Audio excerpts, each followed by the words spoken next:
White pepper కూడా వేసిన తర్వాత కొంచెం కలుపుకోవాలి. నెక్స్ట్ కొంచెం చిల్లీ సాస్, ఒక చిన్న టేబుల్ స్పూన్ చిల్లీ సాస్ వేసానండి నేను.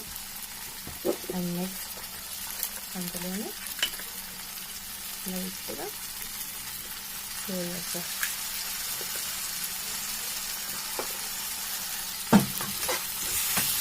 సోయా సాస్ కూడా వేసేసిన తర్వాత ఇవన్నీ బాగా కలుపుకోవాలి. చూసారు కదా బాగా వేగిపోయింది. సో ఇవన్నీ పక్కకు పెట్టేస్తున్నాను. ఇప్పుడు ఆయిల్, వాటిలో ఉన్న ఆయిల్ మొత్తం మిడిల్లోకి స్ప్రెడ్ అవుతుంది కదా. సో నేను 3 eggs తీసుకున్నాను.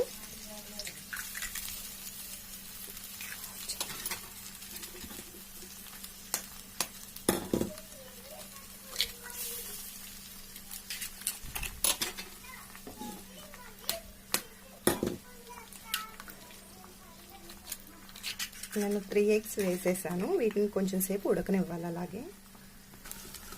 సో మీరు చూసినట్లయితే కొంచెం వేగుతున్నాయి కదా.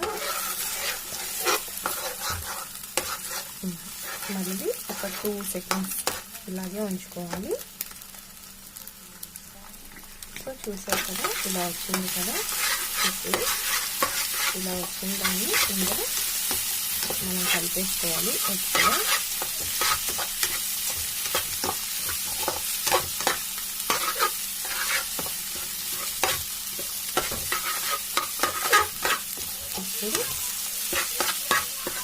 కలుపుకున్న తర్వాత సిమ్లో పెట్టుకుని, నేను ఆల్రెడీ రైస్ బాయిల్ చేసి పెట్టుకున్నానండి.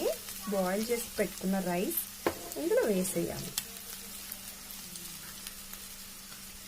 మీకు ఎంత రైస్ సరిపోతుందని చూసుకుంటే అంత వేసుకోవాలి.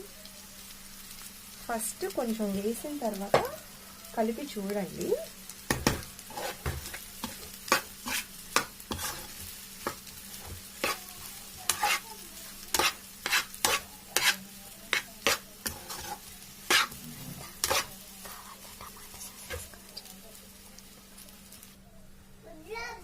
సో చూసారు కదండి ఎంత కలర్ఫుల్గా రెడీ అయిందో. కొంచెం రైస్ని కూడా ఫ్రై అవ్వాలి. చూసారు కదండి.